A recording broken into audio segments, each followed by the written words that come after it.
La breve temporada de Satanás.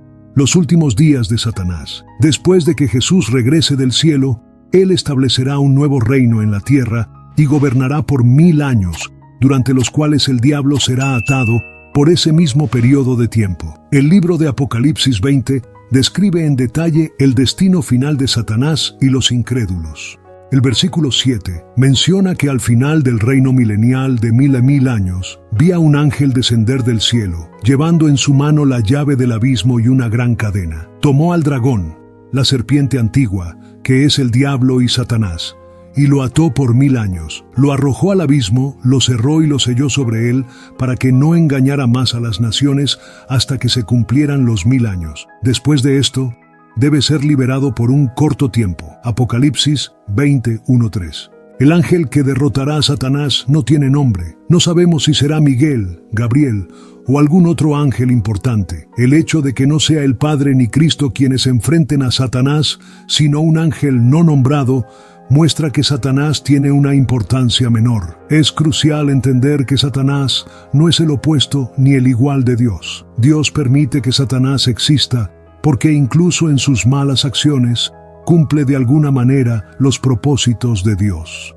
El ángel lo sujeta, lo ata, lo encierra y lo sella. Satanás intentó mantener a Jesús encerrado en una tumba, pero falló. Por otro lado, Dios detiene fácilmente a Satanás. Mucha gente pregunta si este evento realmente ocurrirá. La respuesta es sí. La lucha es real. El falso profeta es real. La derrota de los reyes y sus ejércitos es real. Satanás es real. Y su encarcelamiento también debe ser real para que no pueda engañar más a las naciones. Satanás generalmente trata de alcanzarnos mediante mentiras y trucos. Por eso, la mejor forma de protegernos y luchar contra él es conociendo la verdad de la palabra de Dios. Está claro que Satanás sigue siendo astuto, lo que demuestra que no está tan restringido como podríamos pensar. Pedro nos advirtió que Satanás anda libre como un león rugiente, buscando a quien devorar. Satanás será liberado por última vez para una batalla final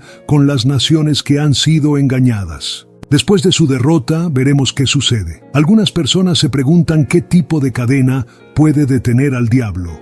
No lo sabemos, pero Dios puede crear una cadena especial para ese propósito. Sabemos que actualmente hay espíritus malignos que están encarcelados y encadenados. Judas 1:6. Si Dios puede encadenarlos ahora, también puede encadenar a Satanás por 1000 años. Los pasos especiales tomados para asegurar su captura indican que no tendrá ninguna influencia durante ese tiempo. La temporada breve de Satanás. En los últimos días, después de que Jesús regrese a la tierra, Él establecerá un nuevo reino y gobernará durante 1000 años, mientras que Satanás será atado por ese mismo periodo. Algunas personas creen que este tiempo significa que Satanás puede ser detenido en la vida de alguien y que la oración puede limitar el trabajo de Satanás en los individuos. Sin embargo, esta manera de pensar no refleja lo que realmente dice el texto.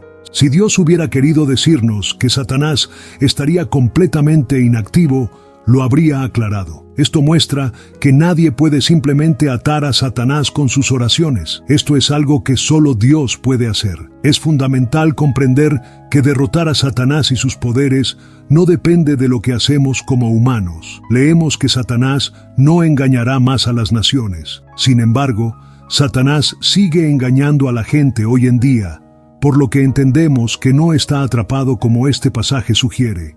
No fue detenido cuando Jesús murió en la cruz, cuando resucitó de los muertos o cuando la iglesia comenzó. Pedro nos advirtió que Satanás sigue libre, vagando como un león rugiente buscando a quien destruir. Sed sobrios, bien equilibrados y disciplinados. Estad alerta y en guardia en todo momento, porque vuestro enemigo, el diablo, ronda como un león rugiente buscando a quien devorar. 1 Pedro 5:8. Satanás sigue engañando a las personas de manera muy efectiva.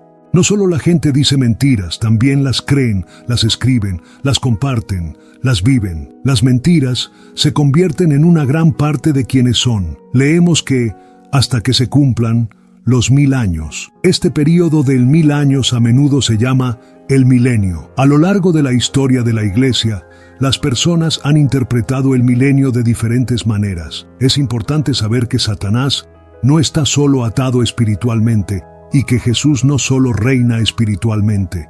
Cuando observamos la Biblia completa, está claro que Cristo y su pueblo gobernarán en esta tierra. Entonces, ¿quién estará aquí durante el milenio? Aún después del rapto y los juicios severos de la gran tribulación, muchas personas seguirán vivas en la tierra cuando Jesús regrese en gloria. Él juzgará a los que sobrevivan la gran tribulación en el juicio de las naciones. Entonces, el Rey dirá a los que estén a su derecha: vengan, ustedes los benditos de mi Padre, hereden el reino preparado para ustedes desde la creación del mundo. Mateo 25. Este juicio no trata sobre la salvación, sino sobre quién es digno de entrar en el reino milenial de Jesús. Aquellos que no lo sean enfrentarán castigo eterno, mientras que los que lo sean serán bienvenidos en el reino de Jesús. Podemos aprender más sobre el milenio en otras partes de la Biblia. Durante el milenio, Israel será la nación más fuerte del mundo, el líder de todas las naciones. El centro de Israel será la montaña del templo del Señor, el monte del templo, que será la capital del gobierno del Mesías. Todas las naciones vendrán a la capital del reino de Jesús. Ezequiel 17, 22, 24 dice: así dice el Señor Dios, yo mismo tomaré una rama del alto cedro y la plantaré en una montaña elevada y majestuosa. La plantaré en las alturas de Israel, para que crezca, eche ramas y dé fruto, y sea un cedro noble y majestuoso, y aves de todo tipo vivirán debajo de ella, anidarán en la sombra de sus ramas. Todos los árboles del campo sabrán que yo, el Señor, humillo al árbol alto y exalto al árbol bajo, seco al árbol verde y hago florecer al árbol seco. Yo, el Señor, he hablado y lo cumpliré. Durante el milenio, todos en la tierra reconocerán y seguirán a Jesús como su Rey.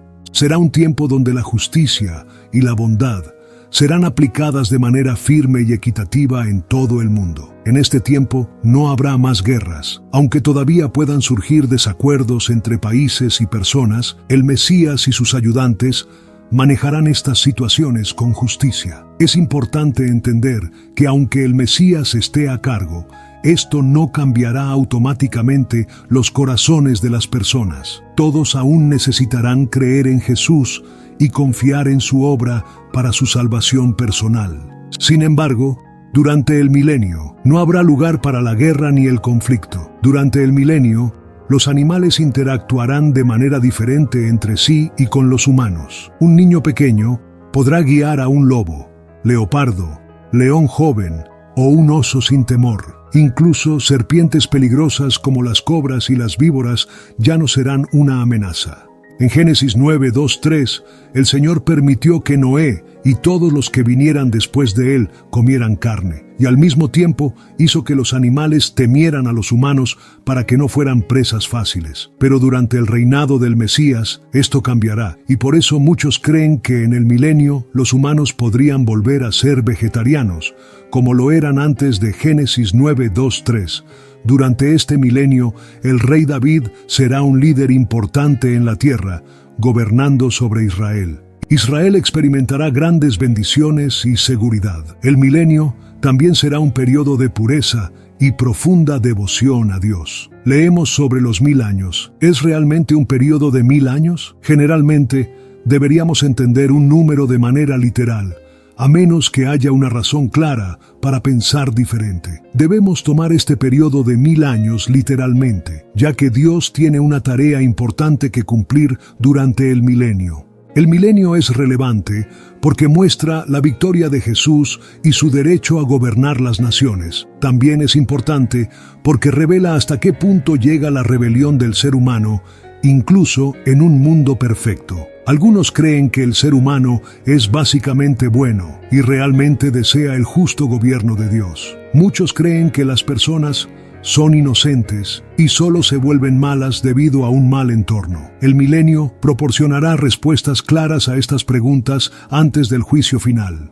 También es crucial porque muestra la maldad sin fin de Satanás, quien tan pronto como es liberado, vuelve a sus caminos malvados. La futura victoria de Cristo sobre el mundo. Creemos que el pueblo judío llegará a la fe y regresará a su tierra natal. Creemos que Jerusalén será la ciudad principal en el reino de Cristo. Todas las naciones vendrán a disfrutar de la luz de esta hermosa ciudad que será edificada en Jerusalén.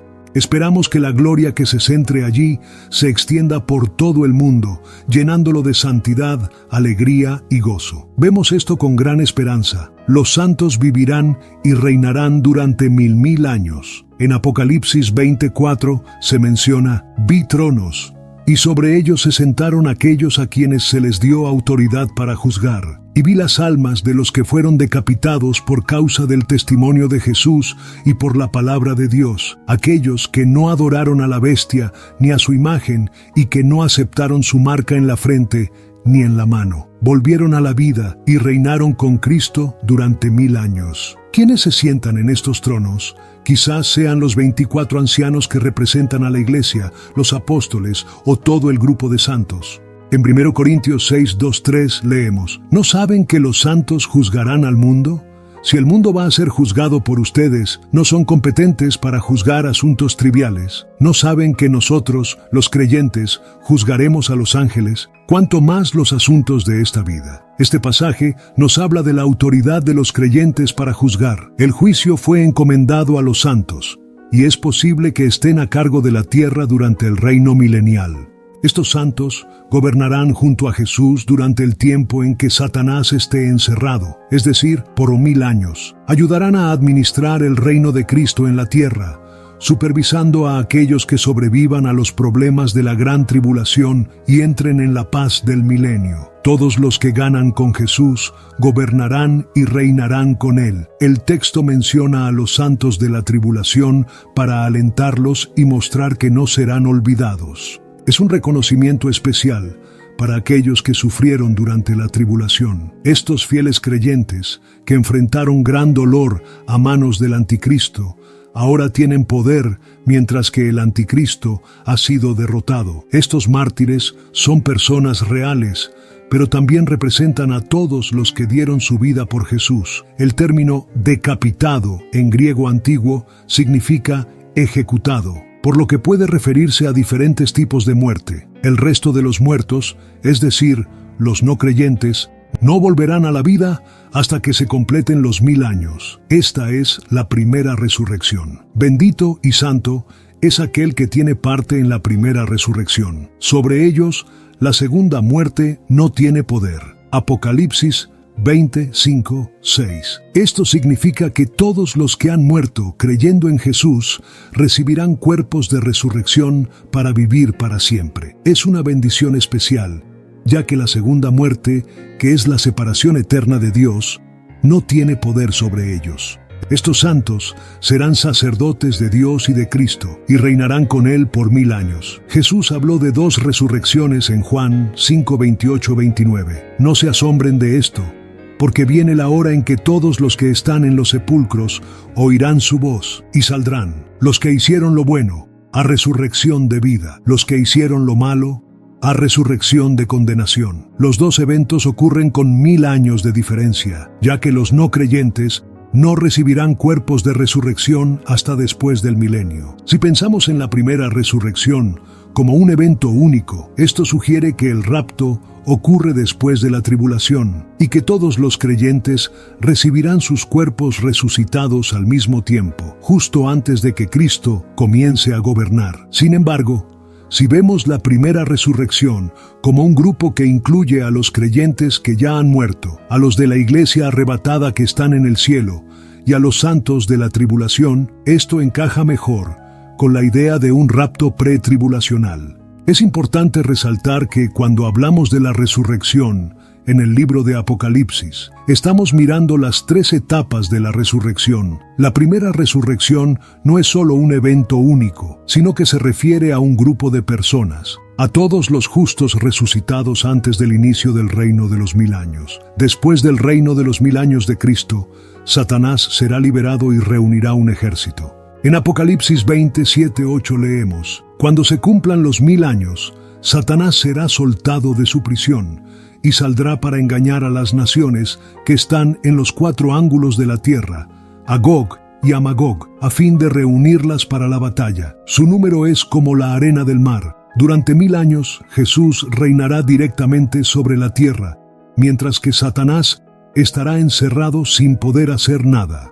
Pero una vez que esos 1000 años terminen, será liberado y logrará reunir a muchas personas para rebelarse contra Dios nuevamente. Si Jesús fue un rey tan grandioso durante esos 1000 años, ¿por qué la gente se rebelará? Se rebelarán porque Dios lo permitirá, demostrando una vez más la naturaleza rebelde del ser humano. Durante el reinado milenial de Jesús, aunque todos estarán obligados a seguir sus reglas externamente, la decisión de aceptarlo verdaderamente como Señor seguirá siendo individual.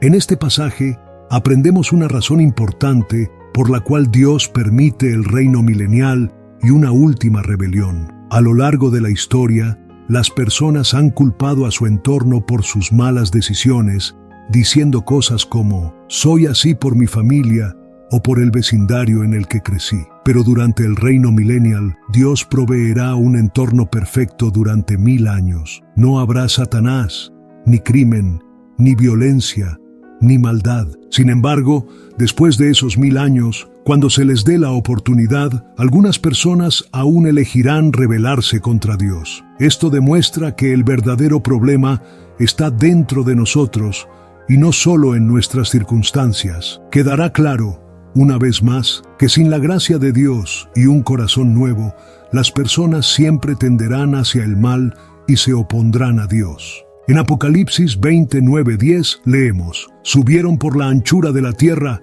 y rodearon el campamento de los santos y la ciudad amada, pero descendió fuego del cielo y los consumió, y el diablo que los engañaba fue arrojado al lago de fuego y azufre, donde también estaban la bestia y el falso profeta, y serán atormentados día y noche por los siglos de los siglos. El texto dice que fuego descendió de Dios desde el cielo y los devoró, lo que indica que no es correcto referirse a esto como una batalla final, ya que no hay un conflicto real. El resultado está predeterminado, con Dios poniendo fin al diablo y a sus seguidores de manera definitiva. Después de esta batalla, Satanás recibe un juicio eterno junto con la bestia y el falso profeta. ¿Es este castigo realmente eterno? Sí. Lo es. Las palabras significan exactamente lo que parecen decir. Después de esto, todos los incrédulos serán juzgados ante el gran trono blanco. Apocalipsis 20:5 dice, si el nombre de alguien no estaba inscrito en el libro de la vida, fue lanzado al lago de fuego. En el siguiente capítulo, Apocalipsis 21:8 añade, pero los cobardes, los incrédulos, los abominables, los asesinos, los inmorales, los hechiceros, los idólatras y todos los mentirosos tendrán su parte en el lago que arde con fuego y azufre. Esta es la segunda muerte. El infierno existe en un reino más allá de nuestro mundo actual. En Apocalipsis 20:11-15 leemos sobre el gran trono blanco y el juicio de los muertos. Vi un gran trono blanco y al que estaba sentado en él, de cuya presencia huyeron la tierra y el cielo, y no se halló lugar para ellos. Y vi a los muertos, grandes y pequeños, de pie ante el trono, y los libros fueron abiertos. Otro libro fue abierto, que es el libro de la vida, y los muertos fueron juzgados según lo que estaba escrito en los libros, conforme a sus obras. El mar entregó los muertos que estaban en él, y la muerte y el Hades entregaron los muertos que estaban en ellos, y fueron juzgados, cada uno según sus obras. Luego la muerte y el Hades fueron arrojados al lago de fuego. Esta es la segunda muerte, el lago de fuego. Si el nombre de alguien no estaba inscrito en el libro de la vida, fue lanzado al lago de fuego. Los incrédulos experimentarán un tormento continuo y no podrán escapar de su juicio. La Biblia nos dice que el juez es Jesús. En Juan 5:22-27 se explica que el Padre no juzga a nadie, sino que ha dado todo el juicio al Hijo, para que todos honren al Hijo como honran al Padre. Aquellos que escuchan su palabra y creen en el Padre tienen vida eterna y no serán condenados. La tierra y el cielo huyeron de este trono, lo que indica que este juicio no es para determinar la verdad, ya que ésta ya es clara. Es el castigo para aquellos que ya son culpables. También leemos que los muertos fueron juzgados por lo que hicieron. Si los nombres de las personas no están en el libro de la vida, serán juzgadas según sus acciones, y aquellos que no se acercaron a Dios con fe serán encontrados culpables por lo que hicieron. El texto también menciona que la muerte y el Hades fueron arrojados al lago de fuego, lo que significa que los efectos persistentes del pecado, incluida la muerte, han sido erradicados. Los últimos vestigios del poder ilegal del pecado son eliminados. Cuando una persona se refiere al infierno, generalmente piensa en este lago de fuego. Leemos que esta es la segunda muerte. Un comentarista bíblico observó que así como hay una segunda vida más elevada, también hay una segunda muerte más profunda, y que después de esa vida no hay más muerte, y después de esa muerte no hay más vida. Al final de los tiempos, Satanás y los incrédulos experimentarán la segunda muerte en el lago de fuego. Esta situación terrible es algo que nadie desearía. Es por eso que Dios ha ofrecido salvación a través de Jesús a todos los que crean, y todavía ofrece esta salvación con paciencia hasta el día de hoy. Juan 3:16 dice: «Porque tanto amó Dios al mundo, que dio a su Hijo unigénito, para que todo aquel que en Él cree no se pierda, sino que tenga vida eterna». Este destino final es muy diferente al estado original de Satanás, antes de que se convirtiera en el diablo. Su nombre, según Isaías 14:12, era Lucifer, que significa el que brilla. Lamentablemente, Lucifer, el querubín ungido, se convirtió en el diablo. En Ezequiel 28 se nos habla de un querubín específico que se puede identificar como Satanás. Este querubín ungido era el pináculo de la sabiduría y la belleza, una maravillosa criatura creada en las huestes celestiales. Satanás ocupó posiciones de alto rango y responsabilidad. Satanás ha usado la música para enviar mensajes falsos a nuestras mentes y corazones. Es importante recordar que la música tiene el poder de elevar nuestro espíritu hacia Dios o de arrastrar nuestra alma al infierno. Como Lucifer, Satanás era una estrella brillante, hijo de la mañana, y sus privilegios debieron haberlo convertido en el querubín más agradecido. Sin embargo, Satanás se corrompió y se descubrió maldad en él. El Señor enumera 3 pecados que cometió: violencia, arrogancia y falta de reverencia. Violó su posición sagrada mientras ministraba en los santuarios de Dios. Un principio espiritual bíblico es que cuando nos exaltamos a nosotros mismos, caeremos. Satanás intentó exaltarse, pero Dios dijo que sería arrojado al infierno. Sin embargo, cuando nos humillamos ante el Señor, seremos elevados.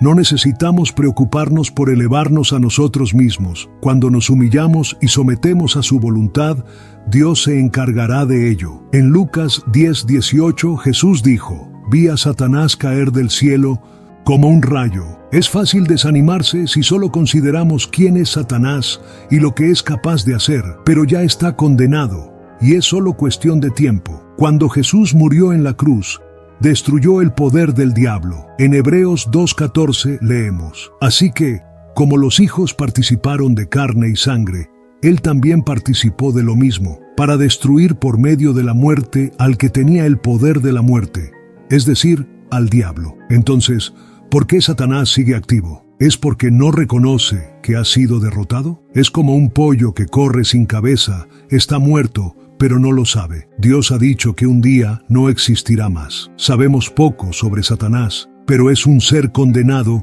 que será arrojado al lago de fuego y azufre. Hasta que llegue ese día, la Biblia nos instruye a estar atentos y vigilantes, porque el diablo quiere que caigamos como él lo hizo. Pero podemos mantenernos firmes, porque no solo nos ha salvado el Señor Jesucristo, sino que también es el único que puede evitar que caigamos. Según lo que enseñó Jesús, el infierno no es un lugar temporal, sino que existe para siempre. Los que son atormentados en el infierno están condenados a un sufrimiento eterno. Jesús dijo que el fuego nunca se apaga, advirtiendo a las personas que causan que otros tropiecen. El infierno es frecuentemente descrito como el lago de fuego, en Apocalipsis 20:13-15, un lugar preparado para el diablo y sus ángeles, como se menciona en Mateo 25:41. Imaginen a un niño tratando de vaciar el océano con una cuchara. Eso es lo imposible que es escapar del dolor del infierno. Como un río de azufre ardiente que nunca se acaba,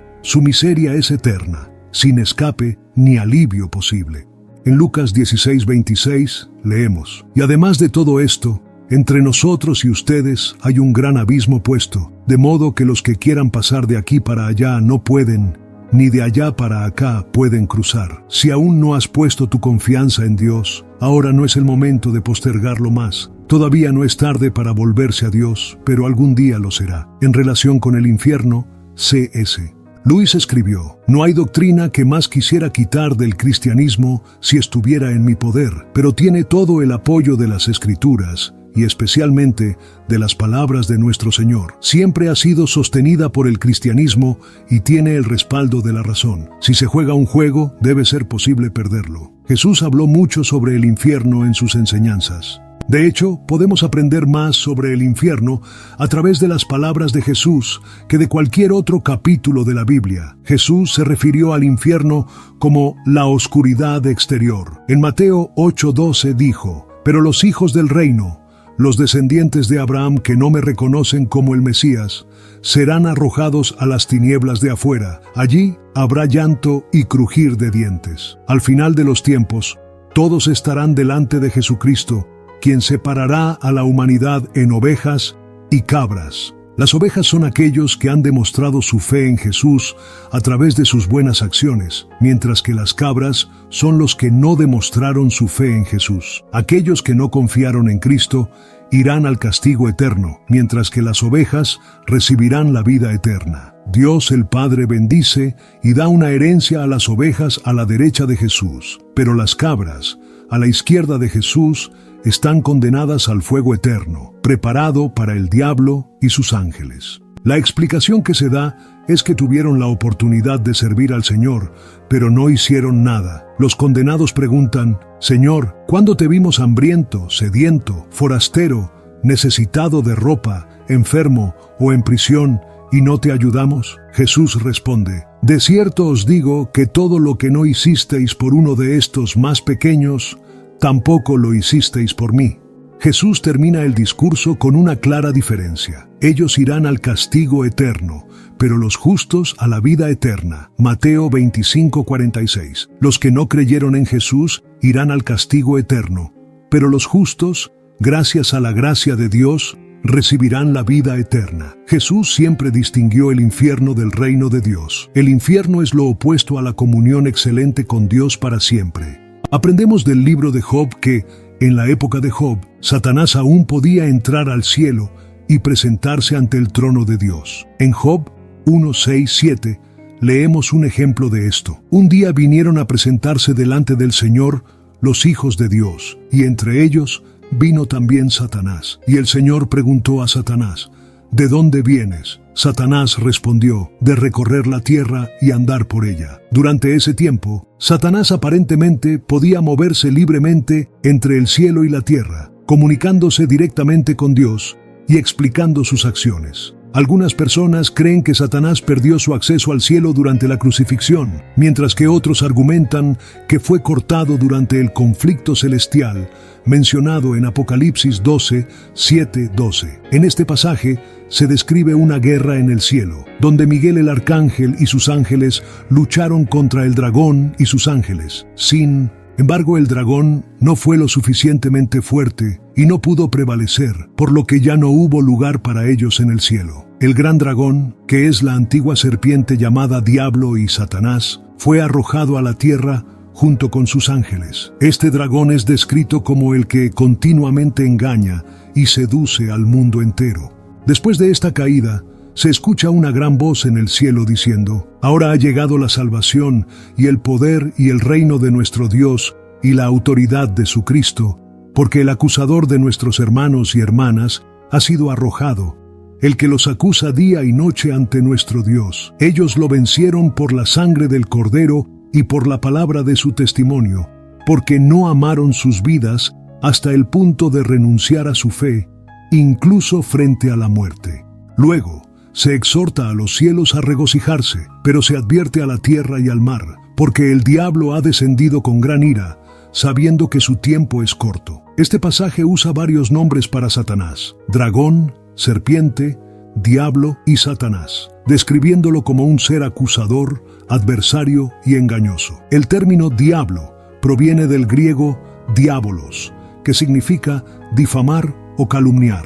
En el cristianismo, el diablo es conocido como el gran acusador de los creyentes y está asociado con el mal y la tentación. Satanás fue expulsado del cielo debido a su inmenso orgullo. En lugar de servir a Dios, deseaba ser como Él. Esta ambición se refleja en las múltiples declaraciones «Yo subiré», encontradas en Isaías 14:12-15. Además, Ezequiel 28:12-15 describe a Satanás como un ángel extremadamente hermoso, destacando el esplendor que contribuyó a su orgullo y eventual caída. Isaías 14:12-15 dice: «Como has caído del cielo, lucero de la mañana, hijo del alba, has sido derribado a la tierra, tú que debilitabas a las naciones. Dijiste en tu corazón: subiré al cielo, levantaré mi trono por encima de las estrellas de Dios, me sentaré en el monte de la asamblea en los confines del norte, subiré por encima de las alturas de las nubes y seré semejante al Altísimo. Pero has sido arrojado al Seol, a las profundidades de la fosa». Satanás, quien probablemente fue el más exaltado de todos los ángeles, conocido como el querubín ungido, no estaba satisfecho con su rol. Su ambición lo llevó a querer usurpar la autoridad de Dios y dominar el universo. Este deseo de ser como Dios es el mismo que Satanás usó para tentar a Adán y Eva en el jardín del Edén. En Génesis 3:1-5, la serpiente, que es Satanás, se acerca a la mujer y le pregunta si realmente Dios les había prohibido comer de algún árbol del jardín. Eva le responde que podían comer de todos los árboles, excepto del árbol que estaba en medio del jardín, ya que si lo hacían, morirían. Entonces la serpiente le dijo: «No morirán, sino que Dios sabe que cuando coman de él, sus ojos se abrirán y serán como Dios, conociendo el bien y el mal». Satanás fue expulsado del cielo por sus acciones pecaminosas. Dios lo desterró, porque el cielo no es un lugar para alguien tan malvado como él. Su caída del cielo fue una consecuencia directa de la acción de Dios, quien no podía permitir que un ser tan corrupto permaneciera en un lugar tan puro. Esta expulsión destaca las graves consecuencias de rebelarse contra Dios. Lucifer se llenó de orgullo y se elevó por encima de Dios, y como resultado fue echado del cielo, junto con otros ángeles que lo siguieron en su rebelión. Este evento es conocido como la Guerra en el Cielo y es considerado el momento en que Satanás se convirtió en el líder de los ángeles caídos. Jesús habló sobre la caída de Satanás, que pasó de ser glorioso a profano. Su caída, descrita como un relámpago que cae del cielo, fue tan dramática y repentina como un rayo. Cada vez que el reino de Jesús es proclamado con verdad y poder, es como un nuevo juicio contra Satanás y todos los que comparten su espíritu rebelde. Cuando el Evangelio se predica con poder divino, Satanás es expulsado de su trono en los corazones y mentes humanas tan rápidamente como cae el rayo del cielo. Y cuando vemos que su reino se sacude, como Jesús, nos regocijamos en espíritu. Es sorprendente pensar que la predicación del Evangelio puede tener un impacto tan poderoso en el reino espiritual. Al recordar la caída de Satanás, Jesús también advirtió sobre el orgullo.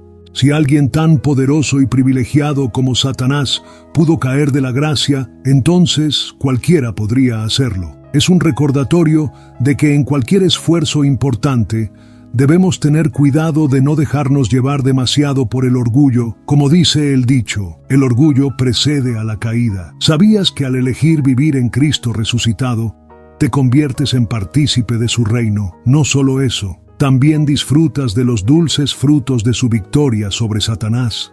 Es como estar en el equipo ganador y tener acceso a todas las recompensas que vienen con ello. ¿Qué esperas?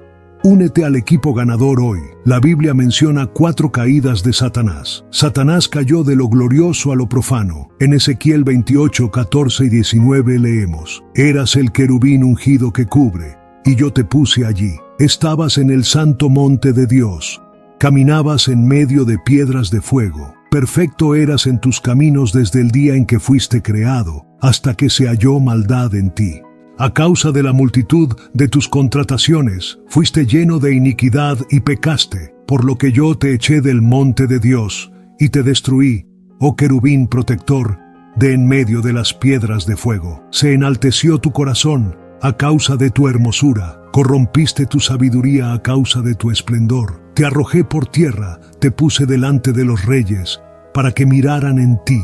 Profanaste tus santuarios por la multitud de tus maldades y por la iniquidad de tus negocios, por lo que saqué fuego de en medio de ti, el cual te consumió, y te puse en cenizas sobre la tierra a los ojos de todos los que te miran. Todos los que te conocieron entre los pueblos se asombrarán de ti. Serás objeto de espanto, y para siempre dejarás de ser. Leemos sobre el sello de perfección. En la antigüedad, los sellos no solo se usaban como objetos decorativos, sino también como herramientas importantes de autoridad y autenticidad. Estos sellos autenticaban documentos legales como contratos, tratados y cartas. Poseer el sello de un superior era un gran privilegio y honor, ya que indicaba que uno tenía el poder de actuar en nombre de ese superior. El sello era una señal de confianza y autoridad, permitiendo a los subordinados cumplir con responsabilidades delegadas por sus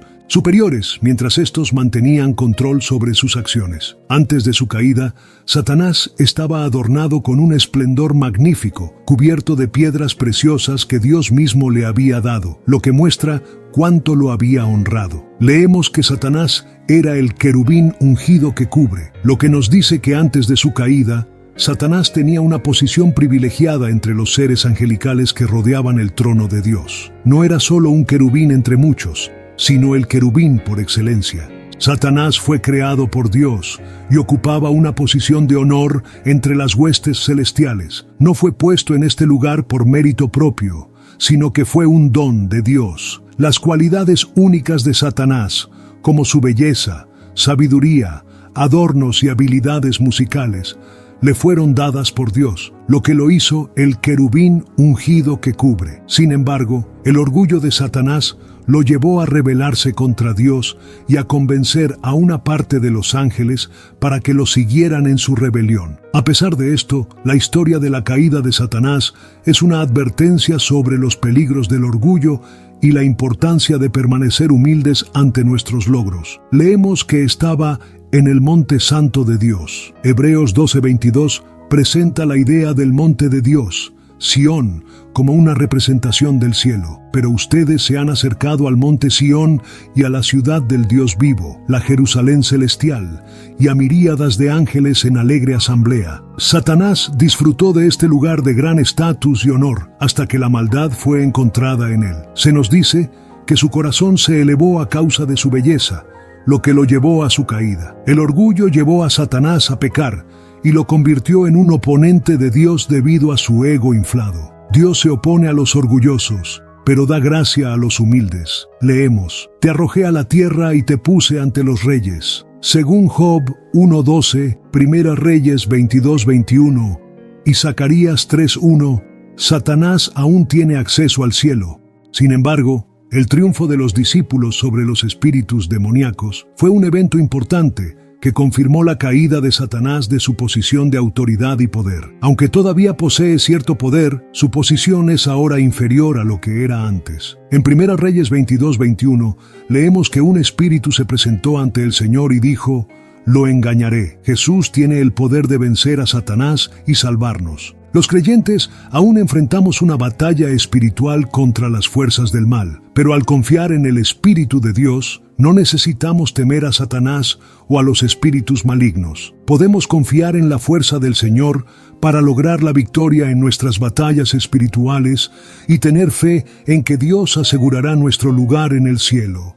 En 1 Juan 4:4 se nos dice: «Hijos, ustedes son de Dios y ya han vencido a los agentes del anticristo, porque el que está en ustedes es más grande que el que está en el mundo». Jesús confirmó lo que los discípulos decían y lo respaldó con sus propias observaciones. En Lucas 10:18, Jesús dijo: «Vi a Satanás caer como un rayo del cielo». Jesús les reafirma su misión y les da más poder. He aquí, les doy poder para pisar serpientes y escorpiones.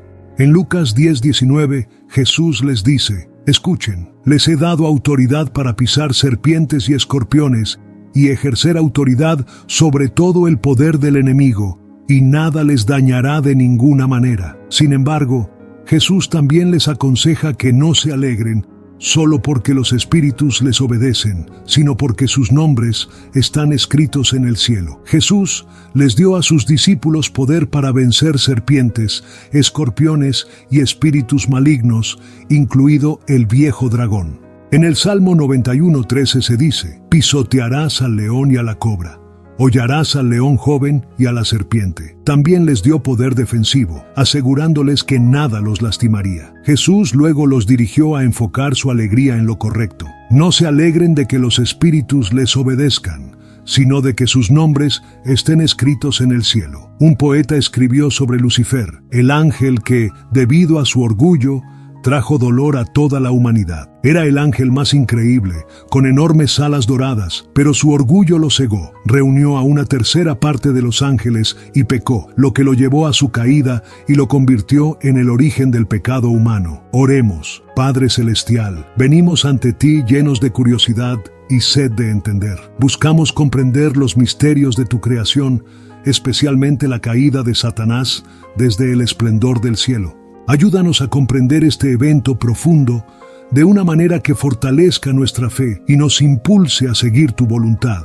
Reconocemos que tú eres la fuente de toda verdad y sabiduría, y humildemente pedimos tu guía mientras exploramos este tema complejo. Concédenos claridad de mente y pureza de corazón mientras intentamos desentrañar los misterios de tu plan divino. En tu infinito amor y misericordia, creaste a Lucifer, un ángel magnífico y poderoso, adornado con belleza y sabiduría. Él habitaba en tu presencia, disfrutando de la gloria de tu luz, pero en su orgullo deseó exaltarse por encima de ti, anhelando ser adorado y venerado como tú lo eres. Al reflexionar sobre la caída de Satanás, recordamos los peligros del orgullo y la arrogancia. Ayúdanos a proteger nuestros corazones del egocentrismo y a mantenernos humildes, reconociendo que todo lo bueno viene de tu mano. Nos preguntamos por qué Satanás eligió rebelarse contra ti, siendo tú la fuente de su existencia. Quizás fue el susurro de la envidia o el deseo de poder lo que lo llevó por mal camino, pero en última instancia fue su propio libre albedrío el que lo llevó a alejarse de ti y abrazar la oscuridad. Enséñanos, Señor, la importancia de la obediencia y la sumisión a tu voluntad. Ayúdanos a rendir nuestros deseos y ambiciones y a confiar en tu plan perfecto para nuestras vidas, sabiendo que tus caminos son más altos que los nuestros y tus pensamientos son más profundos que los nuestros. Mientras reflexionamos sobre el momento de la caída de Satanás, recordamos que tú eres el maestro del tiempo y el espacio, el alfa y la omega, el principio y el fin. Sabemos que incluso en medio de la oscuridad, tu luz brilla intensamente. Aunque Satanás cayó del cielo, tu amor perdura para siempre. Siempre estás dispuesto a perdonar a quienes se arrepienten y se vuelven a ti, ofreciendo redención y restauración a todos los que buscan tu rostro. Ayúdanos a confiar en tu bondad y fidelidad, incluso en tiempos de incertidumbre y adversidad. Danos el valor para mantenernos firmes en nuestra fe, sabiendo que siempre estás con nosotros, guiándonos y protegiéndonos de las trampas del mal. Mientras reflexionamos sobre la caída de Satanás, recordamos la importancia de la vigilancia y la guerra espiritual. Ayúdanos a ponernos la armadura completa de Dios para resistir los planes del diablo. Danos poder para resistir la tentación y caminar en la luz de tu verdad, sabiendo que ya has ganado la victoria a través de tu Hijo Jesucristo. Ofrecemos esta oración con corazones llenos de gratitud y alabanza, sabiendo que tú eres nuestra roca, nuestra fortaleza, nuestra salvación. Amén. Necesitamos enfrentar una realidad difícil que muchos de nosotros hemos estado evitando. Nos han mentido. Este mundo, bajo la influencia del enemigo, nos ha engañado haciéndonos creer que esta vida terrenal es lo único que importa. Desde el día en que nacemos, somos bombardeados con mensajes que enfatizan la importancia del éxito mundano y la ganancia material. Nos dicen que vayamos a la escuela, consigamos un buen trabajo, compremos una casa, nos enamoremos y acumulemos riquezas. Aunque estas cosas no son malas en sí mismas, el énfasis que se les da a menudo nos ciega ante las verdades más profundas de nuestra existencia. La Biblia nos advierte sobre el engañador, Satanás, quien es descrito como el Dios de este mundo y el príncipe del poder del aire. Estos títulos no son solo palabras, revelan el alcance de la influencia de Satanás sobre este mundo. Él tiene un grado significativo de control y lo usa para mentirle a las masas. Su mayor engaño es convencernos de que esta vida es lo único que importa, que nuestro enfoque principal debe estar en los asuntos terrenales y el éxito material. Esta mentira ha infiltrado incluso nuestras iglesias. Hoy en día, muchos sermones se centran en cómo Dios puede mejorar nuestras vidas en este mundo, cómo puede darnos avances, más dinero, mejores coches, casas más grandes o un cónyuge. Aunque Dios se preocupa por nuestras necesidades terrenales, el énfasis excesivo en estos asuntos nos distrae de lo que realmente importa. Pasamos el 99% de nuestro tiempo de oración pidiendo cosas relacionadas con esta vida porque nos han mentido. Pero permíteme ser claro, en tu lecho de muerte, ¿qué será lo que realmente importará? Cuando estés enfrentando el final de tu viaje terrenal, no estarás rezando por un coche nuevo, una casa más grande o más dinero en tu cuenta bancaria. No te preocuparás por tu trabajo o tu estatus social. En cambio, tus pensamientos y oraciones se centrarán en el estado de tu alma. Estarás preguntando, ¿estoy salvado? ¿Estoy en paz con Dios? Esta es la verdad sin editar sobre este mundo. Satanás nos ha mentido, haciéndonos priorizar lo temporal sobre lo eterno. El Evangelio de la prosperidad ha propagado aún más esta mentira, haciéndonos creer que podemos tener todas las riquezas del mundo y todo de Dios al mismo tiempo. Pero Dios no es Papá Noel. No está aquí para cumplir todos nuestros deseos materiales. Lo que más importa es nuestra salvación. Imagina estar en tu lecho de muerte. ¿Encontrarás consuelo en tener un Ferrari en el garaje, un bolso Prada, una casa de 5 habitaciones o millones en el banco? No. En ese momento, lo único que importará es si estás salvado.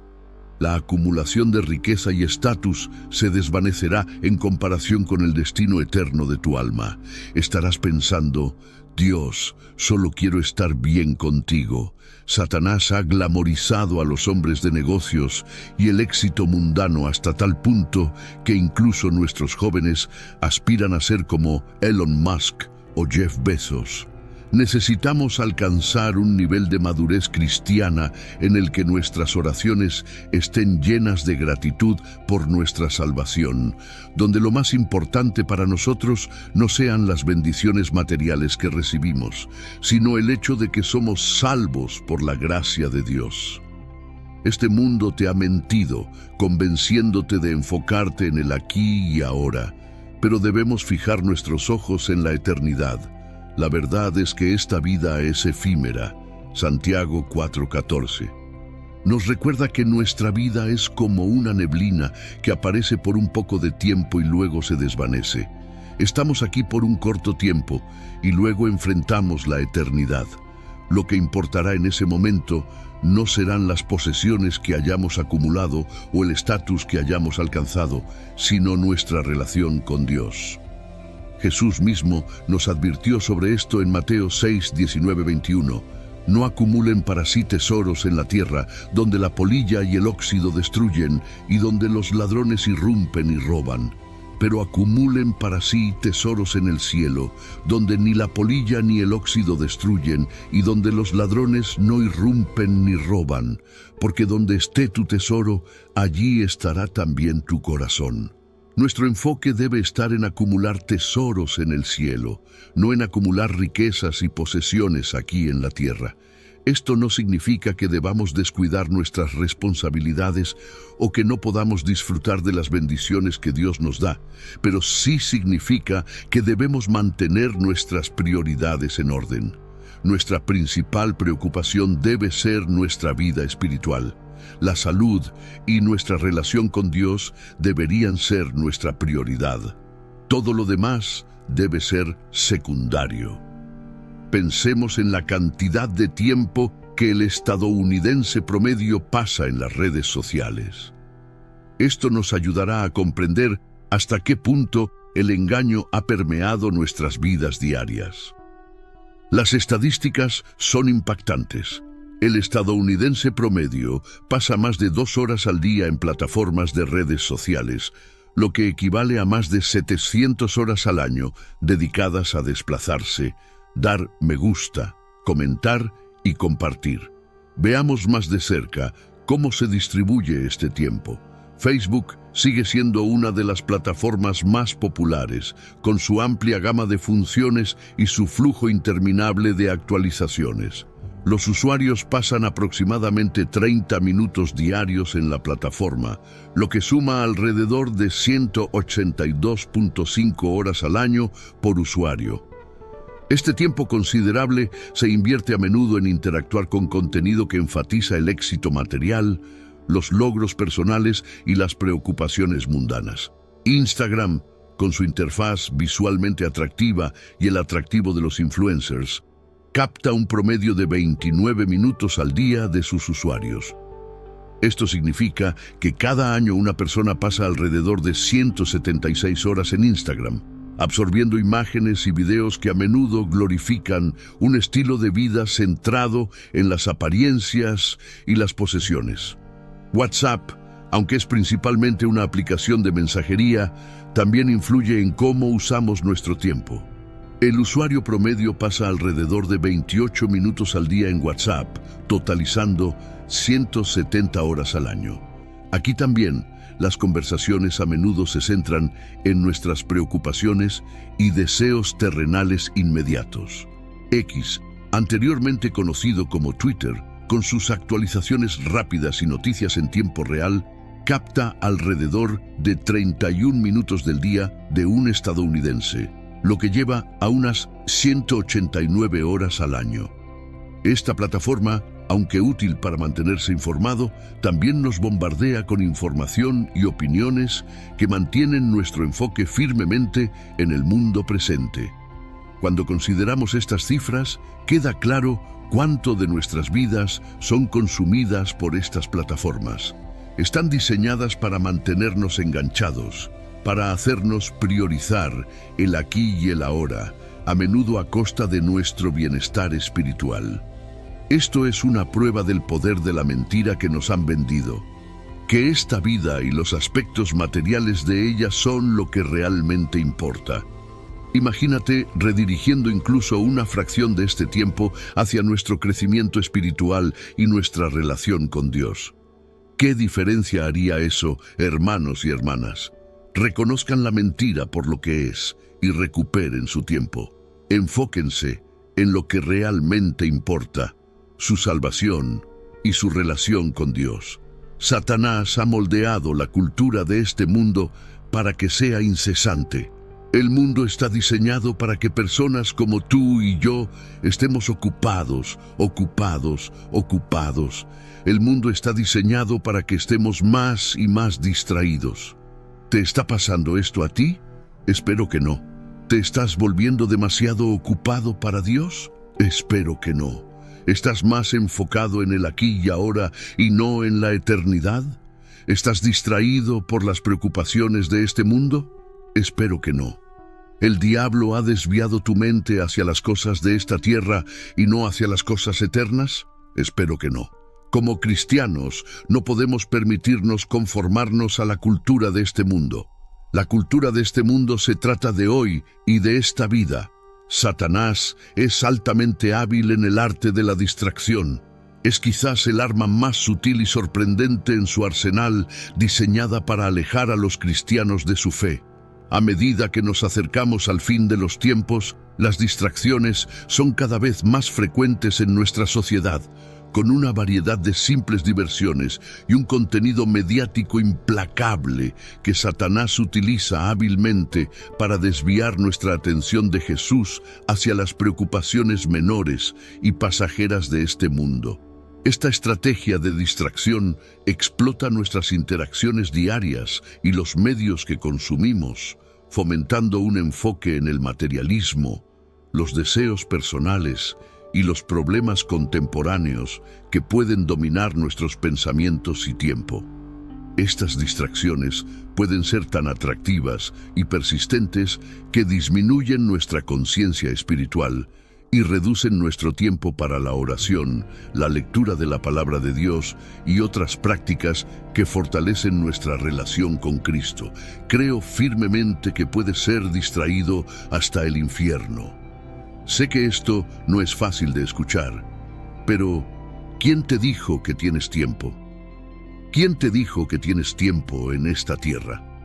Responde a la pregunta. ¿Quién te dijo que tienes tiempo? Por favor, responde a esta pregunta. ¿Quién te dijo que tienes tiempo? Tienes una vida, solo una vida. Y si solo tienes una vida, ¿por qué querrías desperdiciarla? Tu eternidad se acerca. ¿Por qué no te estás preparando para ella?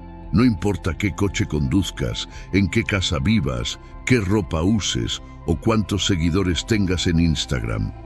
Dentro de 100 años, alguien más vivirá en la casa que pasaste toda tu vida adquiriendo.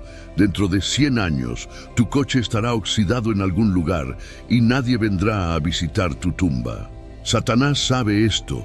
Y la gente piensa que Satanás vendrá con cuernos rojos y arrastrará a la gente al infierno, pataleando y gritando. No, él te distraerá directamente al infierno, te distraerá mientras la vida pasa de largo, directamente al infierno. A medida que estas distracciones se multiplican, no solo nos alejan de los compromisos espirituales, sino que también, de manera sutil, reorganizan nuestras prioridades y valores, haciéndonos más susceptibles a una separación espiritual aún mayor. Es crucial que los cristianos reconozcan esta táctica y busquen activamente formas de mantener el enfoque en el crecimiento espiritual y las verdades eternas de Dios. Al comprender la naturaleza de estas distracciones y establecer límites de manera intencional, podemos preservar nuestra devoción y continuar nuestro camino con atención plena. ¿Cuánto tiempo pasas desplazándote sin fin, distrayéndote sin siquiera darte cuenta? Vivimos en una era dominada por distracciones. Los adolescentes de 16 a 18 años suelen pasar una parte significativa de su día en los teléfonos inteligentes, generalmente entre 7 y 9 horas. Sus actividades incluyen principalmente navegar en redes sociales, ver videos, enviar mensajes de texto y jugar.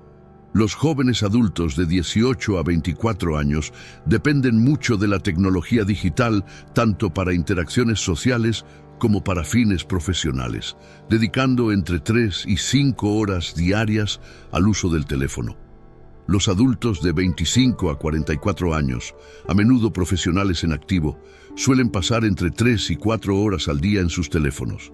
Los adultos de mediana edad, aquellos de 45 a 64 años, tienden a usar sus teléfonos inteligentes entre 2 y 3 horas al día, principalmente para navegar en la web, leer noticias y participar en plataformas de redes sociales.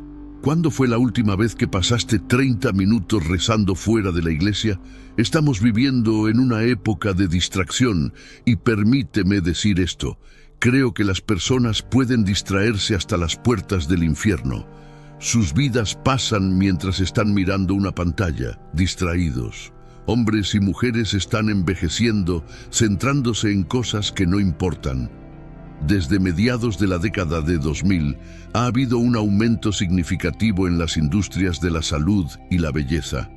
Hoy en día parece imposible recorrer una corta distancia sin encontrarse con alguna manifestación de esta tendencia. La fiebre por la salud y el fitness, que promueve la búsqueda de la eterna juventud y belleza, es esencialmente una obsesión con la apariencia. Esta preocupación por la vanidad desvía nuestra atención del crecimiento espiritual y de desarrollar una relación más cercana con Dios. La fijación en lograr cuerpos perfectos, piel impecable y la necesidad constante de publicar imágenes de nosotros mismos en las redes sociales desvía nuestro enfoque de lo sustancial a lo superficial. No importa cuánto esfuerzo se invierta en preservar o mejorar nuestra apariencia física, nuestros cuerpos son temporales y durarán solo un breve momento en el tiempo. En contraste, nuestras almas son eternas. Es crucial recordar que, aunque no está mal cuidar nuestro bienestar físico, no debe hacerse a costa de descuidar nuestra salud espiritual. Equilibrar nuestras actividades físicas con nuestras necesidades espirituales es esencial, asegurándonos de que nuestra mayor atención y esfuerzos estén alineados con lo que realmente importa en la perspectiva eterna.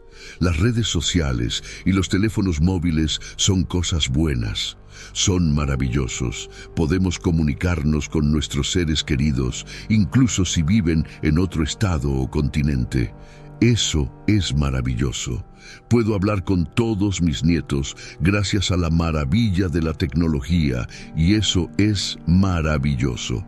Sin embargo, aunque los teléfonos móviles son buenos, pueden ser una distracción. No tengo redes sociales, pero mis hijos y nietos sí, y me cuentan cuánto tiempo de la vida cotidiana ocupan. ¿Qué es lo último que haces antes de dormir? ¿Qué es lo primero que haces al despertar? Para la mayoría de las personas es revisar su teléfono o desplazarse por las redes sociales. Podría ser que estas cosas se hayan convertido en distracciones que te alejan de mirar a Jesús. Este mundo está lleno de distracciones y hay tantas cosas que quieren apartarte del Señor. Imagina, solo imagina, ¿cuán diferente sería tu relación con el Señor si pasaras el 50% del tiempo que pasas en redes sociales orando al Señor o leyendo la palabra de Dios a los pies de Jesús? ¿Qué tan diferente sería tu vida? Tu corazón late por Jesucristo. Tu corazón está apasionado por el Señor Jesucristo. Tus ojos están puestos en el Señor Jesucristo. Porque esa es la vida cristiana. La vida cristiana comienza mirando a Jesús y termina mirando a Jesús. Pero en el medio de ese inicio y final hay miles de distracciones que intentan robar nuestra atención y amor por Cristo. La persona promedio pasa 2 horas al día en redes sociales y aún encontramos tiempo para ver televisión o nuestras plataformas de streaming favoritas. Las distracciones son reales. No estoy diciendo que nunca veas tu programa de televisión o que nunca uses tus redes sociales favoritas. Solo quiero hacerte una pregunta. ¿Has perdido tu amor por Cristo? Porque algunos de nosotros necesitamos llegar a la conclusión de que no estamos viviendo vidas que demuestren que Jesucristo es nuestro primer amor. Tenemos que ser honestos. Este es un mensaje difícil de escuchar, pero es por tu propio bien. En los últimos días, la Biblia nos advierte sobre las distracciones. En los últimos días, la Biblia nos advierte que habrá algo que nos alejará de nuestro amor por Dios. En 2 Timoteo 3:4 se nos dice que las personas serán amantes de los placeres más que de Dios. El placer es una distracción, una mala distracción. Hay placer en la fornicación, hay placer en el adulterio, hay placer en la inmoralidad sexual, hay placer en sembrar discordia, hay placer en vengarse, hay un verdadero placer en las drogas, hay un verdadero placer en el alcohol, hay placer en los pecados de este mundo. Pero permíteme leerte un versículo. 1 Timoteo 5:6 dice, pero la que se entrega al placer, aunque vive, está muerta. El placer del pecado nunca dura. El placer del pecado engaña porque nunca es duradero. El placer es una distracción. Hay personas que deciden tomarse en serio su relación con Dios, y en el momento en que lo hacen, aparece en su vida un hombre o una mujer que les interesa y los distrae. Cuando pones los deseos de tu cuerpo por encima de las demandas del Espíritu de Dios, entonces has adoptado la religión del placer. La Biblia establece que las demandas del Espíritu son contrarias a los apetitos de la carne. Si elegimos obedecer y someternos al Espíritu de Dios, debemos controlar nuestro cuerpo. No podemos satisfacer los deseos de la carne y agradar a Dios al mismo tiempo. Cuando damos mayor importancia a nuestra carne y sus deseos desenfrenados, estamos practicando la religión del placer, porque el único lenguaje que nuestra carne entiende y con el que mejor se lleva es el placer. Sin embargo, 1 Timoteo 5:6 dice que la que vive en placer está muerta mientras vive. La palabra placer, según ese pasaje, se interpreta como lujo excesivo, ser voluptuoso o estar en una condición de carencia. Antes de mencionar esto a Timoteo, Pablo estaba hablando de cómo las verdaderas viudas deben vivir una vida de consagración total a Dios. Luego, declaró que cualquier mujer que se entregue a la perversión sexual está muerta mientras vive. Esto no exime a los hombres. Cualquier hombre que también se entregue a la lujuria y a la religión del placer está muerto mientras vive. El placer es una distracción y en los últimos días más y más personas se verán distraídas por los placeres pecaminosos. Como creyentes, debemos mantener nuestra mirada en Jesús y alejarnos de cualquier distracción, alejarnos de todo lo que intente apartarnos de aquel a quien amamos. Debemos priorizar a Dios. Hay muchas distracciones en esta vida. Para algunos, su distracción es el dinero, para otros, el deporte, y para otros es como se ven en el espejo. Necesitamos enfocarnos en lo que realmente importa. No desperdicies tu vida en cosas que no tienen importancia. Hay una cosa que realmente importa y deberías darle prioridad a él.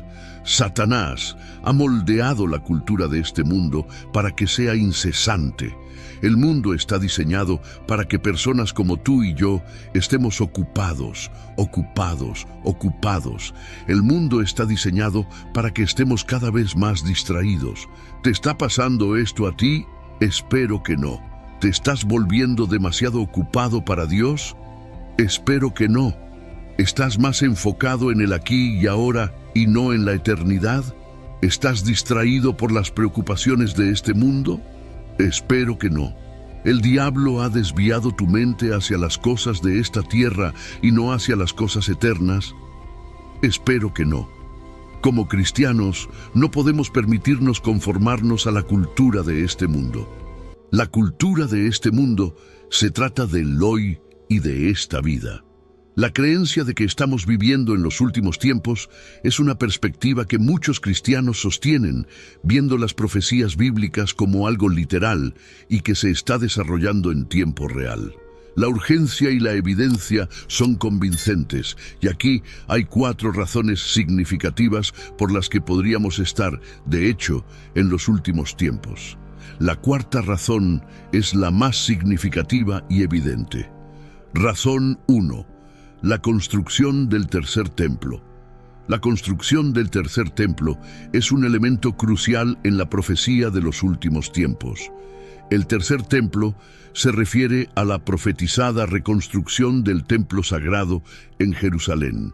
El primer templo, construido por Salomón, y el segundo templo, reconstruido después del exilio en Babilonia, fueron centrales para el culto judío hasta su destrucción. Se cree que el tercer templo jugará un papel fundamental en los últimos tiempos, como se menciona en varios pasajes bíblicos. La importancia del tercer templo se subraya en las profecías encontradas en Daniel 9:27, Mateo 24:15 y 2 Tesalonicenses 2:4, que describen al anticristo cometiendo la abominación de la desolación al exaltarse a sí mismo como Dios dentro del templo. Este acto es un evento clave que señala los últimos tiempos. En los últimos años, ha habido un esfuerzo concertado hacia la preparación de este templo. El Instituto del Templo, una organización judía dedicada a la reconstrucción del templo, ha hecho avances significativos. Han creado planos operativos y elaborado los objetos rituales necesarios, incluyendo un candelabro hecho con 95 libras de oro puro y varios vasos de cobre, oro y plata. Además, se han producido vestimentas sacerdotales y ha habido un esfuerzo considerable para entrenar a los sacerdotes Kohanim para el futuro servicio en el templo.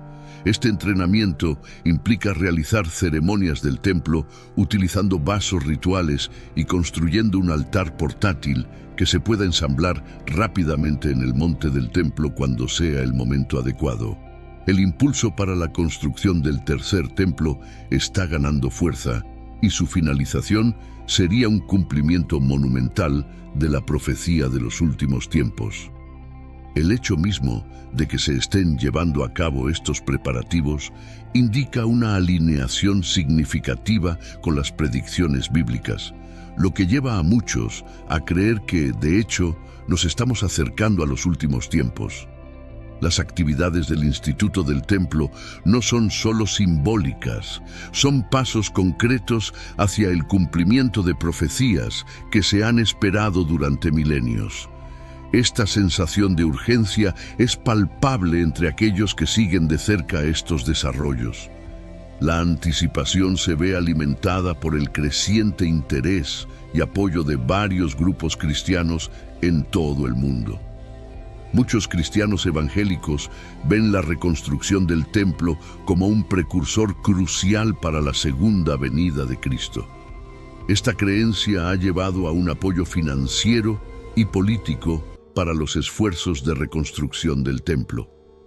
La convergencia de factores religiosos, políticos y sociales hace que la construcción del tercer templo no sea solo un sueño lejano, sino una realidad inminente. Razón 2. El escenario está preparado para el anticristo. Los desarrollos tecnológicos y sociales de nuestro tiempo están creando el entorno perfecto para el surgimiento del anticristo, como se describe en Apocalipsis 13. Se profetiza que esta figura ejercerá un poder y control sin precedentes, algo que los avances modernos hacen cada vez más plausible. Nuestro mundo nunca ha estado tan interconectado, como se destacó claramente con el reciente apagón global causado por una falla tecnológica masiva.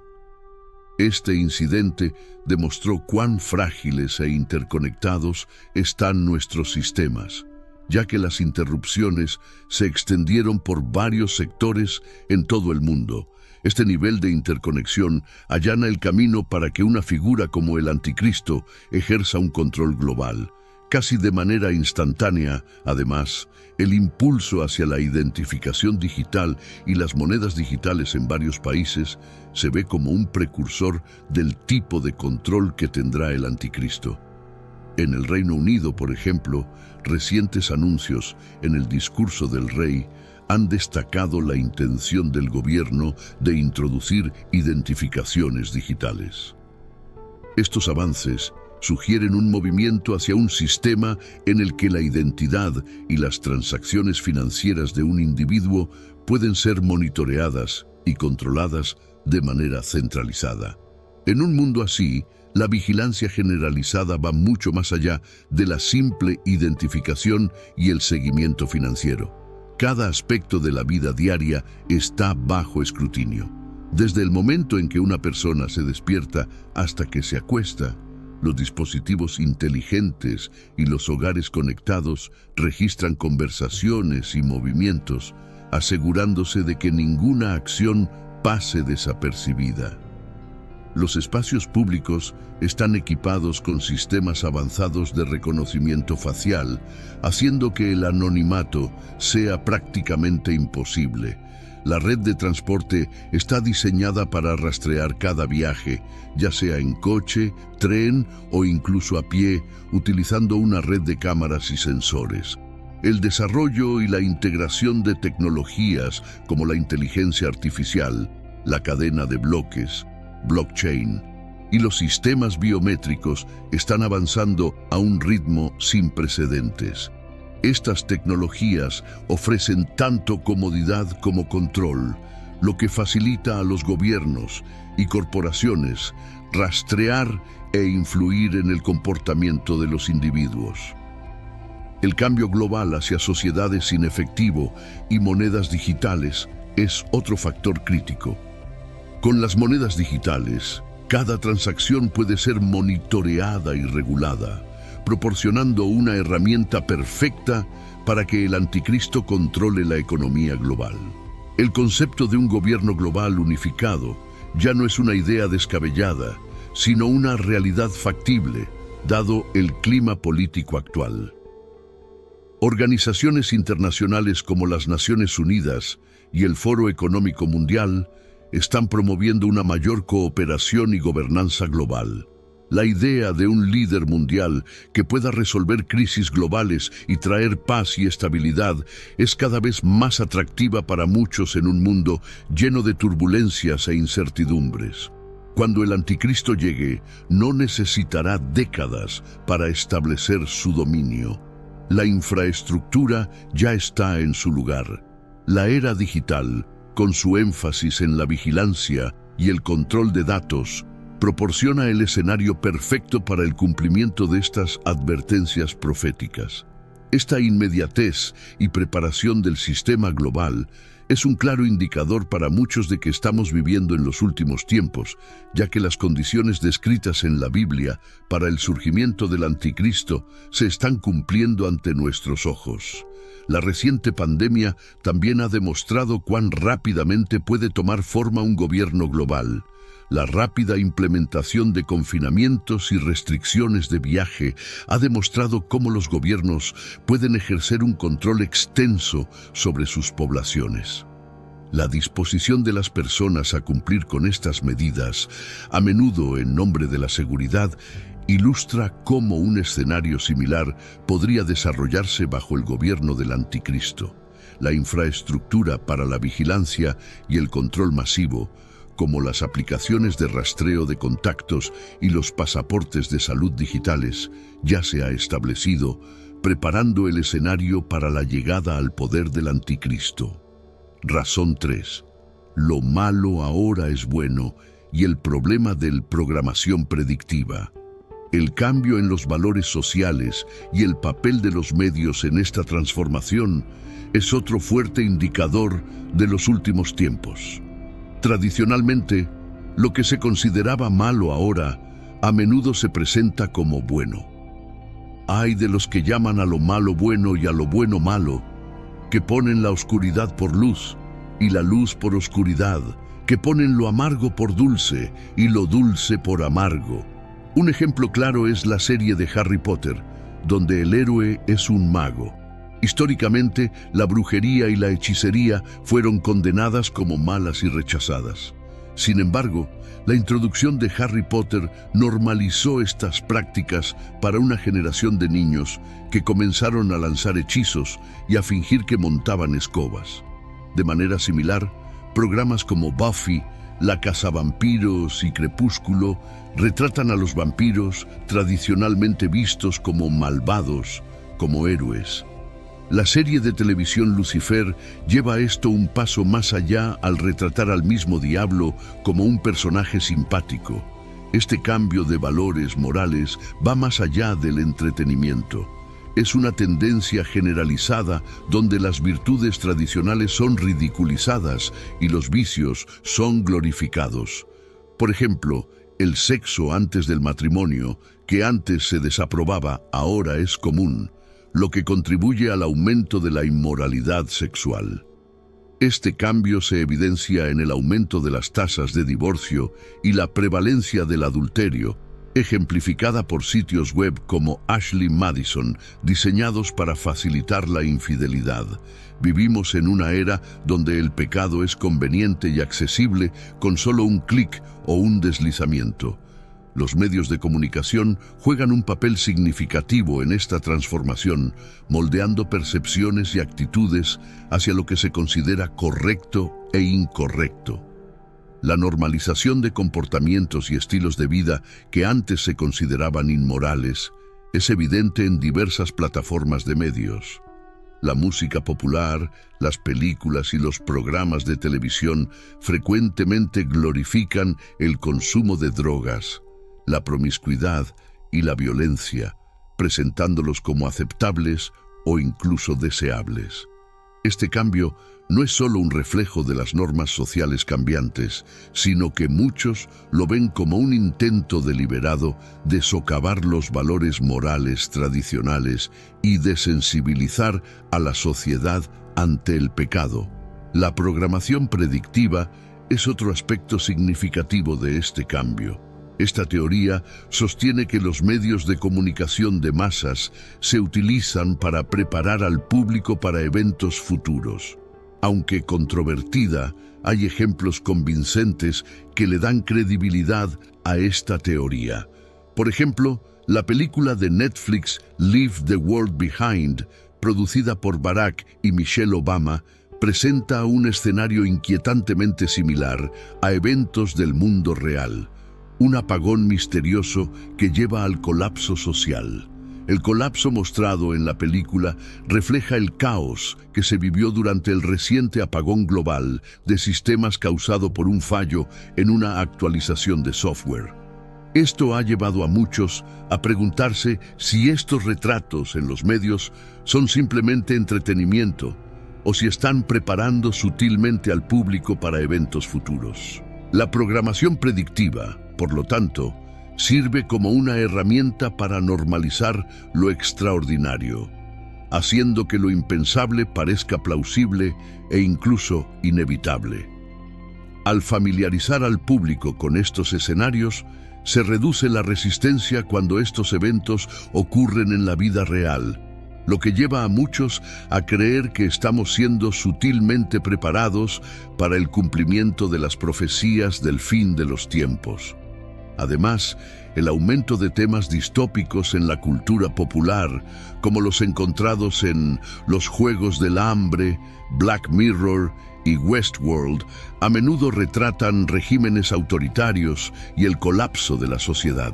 Estas narrativas, aunque ficticias, moldean la percepción pública y crean una sensación de inevitabilidad respecto a estos escenarios.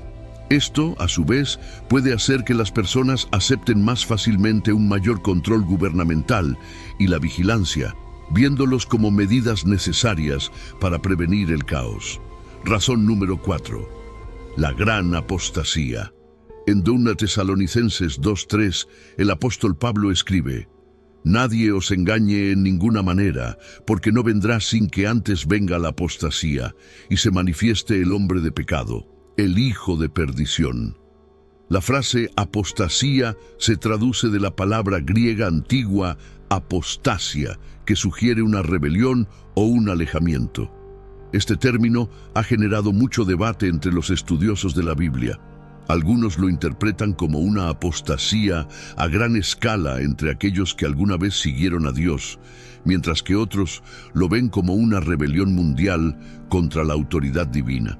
Personalmente, creo que Pablo tenía ambas perspectivas en mente y estamos presenciando ambas en nuestro mundo hoy. Estamos siendo testigos de un declive sin precedentes en la adherencia cristiana y en los valores morales cristianos. Las estadísticas revelan una tendencia preocupante. La asistencia a la iglesia está disminuyendo, especialmente entre las generaciones más jóvenes. Una encuesta reciente de Gallup indica que en los Estados Unidos la membresía en las iglesias ha caído por debajo del 50% por primera vez en 8 décadas. Según el Centro de Investigación Pew, solo alrededor del 45% de los adultos en los EUU dicen que asisten a servicios religiosos unas pocas veces al año o con más frecuencia, mientras que un sorprendente 30% informa que nunca asiste a la iglesia. Este declive en la observancia religiosa es una señal clara de la gran apostasía que Pablo predijo. Nuestra sociedad, que alguna vez estuvo arraigada en valores judeocristianos, es cada vez más secular. Miren nuestra nación. Solíamos orar en las escuelas, pero esa práctica ha sido abandonada. Las demostraciones públicas de fe a menudo se encuentran con hostilidad o indiferencia. Este alejamiento del compromiso espiritual no es solo un cambio cultural, sino un indicador profético significativo. Nuestra nación ha rechazado la Biblia, el mismo libro que nos advierte sobre el anticristo y la marca de la bestia. Cada vez más personas desestiman la Biblia como irrelevante o anticuada, dejándolas desinformadas y desprevenidas ante el engaño espiritual que está por venir. A medida que la nación se aleja más de las verdades bíblicas, se vuelve cada vez más susceptible a las mentiras del anticristo. Sin la guía moral y espiritual de las Escrituras, las personas son más propensas a ser engañadas por falsas enseñanzas y por el atractivo de un líder carismático que promete paz y prosperidad. La Biblia proporciona advertencias claras sobre las tácticas del anticristo y la marca de la bestia, pero estas advertencias son ignoradas o ridiculizadas por una sociedad que ya no valora ni entiende la profecía bíblica. Esta ignorancia espiritual prepara el terreno para un engaño generalizado. Cuando el anticristo aparezca ofreciendo soluciones a los problemas del mundo, muchos serán fácilmente influenciados porque carecen del discernimiento que proviene de conocer la palabra de Dios. La decadencia moral y el rechazo de los principios bíblicos en nuestra nación crean un terreno fértil para que las mentiras del anticristo echen raíces. A medida que las personas buscan respuestas y sentido en un mundo caótico, se volverán hacia cualquiera que ofrezca esperanza, incluso si eso los aleja más de la verdad. La urgencia de regresar a los principios bíblicos no puede ser subestimada. Como creyentes debemos mantenernos firmes en nuestra fe, difundir el Evangelio y educar a otros sobre las advertencias proféticas en la Biblia. Solo al arraigarnos en la palabra de Dios podemos resistir el engaño del anticristo y mantenernos firmes en estos últimos tiempos. La erosión de la fe no se limita a los Estados Unidos. A nivel mundial, países con raíces cristianas históricamente fuertes están experimentando declives similares. En Europa, la asistencia a la iglesia está en mínimos históricos, con países como Suecia, Francia y el Reino Unido reportando que menos del 10% de sus poblaciones asisten regularmente a la iglesia. La situación en otras partes del mundo refleja una tendencia más amplia hacia el secularismo y el alejamiento de las prácticas religiosas tradicionales, la revelación del hombre de pecado.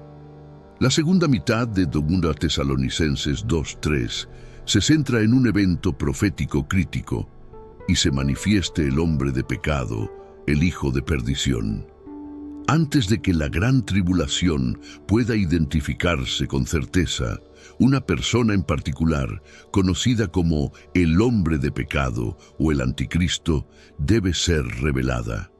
Esta figura es central en la profecía de los últimos tiempos y representa la cúspide de la rebelión humana contra Dios. El término hombre de pecado subraya la encarnación del mal y la falta de ley del anticristo. Se opondrá a Dios y se exaltará a sí mismo sobre todo lo que es adorado. Aunque el anticristo aún no ha sido revelado, la Biblia indica que su aparición marcará el comienzo del fin. A lo largo de los años, muchos han especulado sobre la identidad del anticristo, con figuras como Donald Trump, Barack Obama y Elon Musk mencionadas con frecuencia. Otros candidatos teorizados han incluido líderes políticos como Vladimir Putin, figuras religiosas como el Papa y empresarios influyentes como Bill Gates. A pesar de estas especulaciones, la verdadera identidad del anticristo sigue siendo desconocida. Puede que ya esté en el escenario mundial o que aún esté por emerger.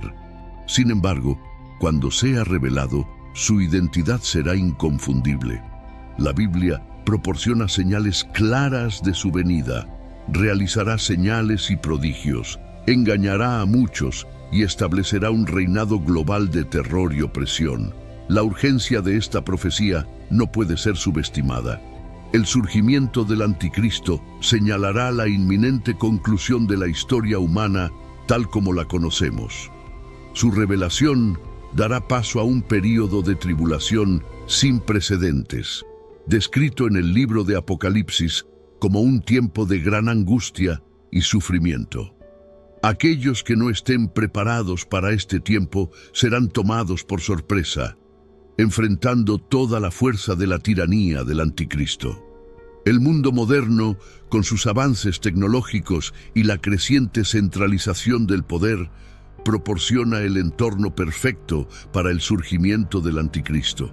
Las identificaciones digitales, los sistemas de vigilancia y la interconexión global hacen factible que un individuo ejerza control sobre todo el planeta. El impulso hacia las monedas digitales y las sociedades sin efectivo se alinea con la profecía bíblica de un sistema en el que nadie puede comprar o vender sin la marca de la bestia. Los gobiernos de todo el mundo implementaron confinamientos, restricciones de viaje y mandatos de salud, a menudo con poca resistencia del público. Esta disposición a cumplir establece un precedente de cuán rápida y efectivamente podría el anticristo establecer su dominio. La infraestructura para la vigilancia masiva y el control ya está en su lugar, lista para ser explotada por una figura de maldad sin precedentes. La Biblia nos advierte que seamos vigilantes y discernientes en estos tiempos.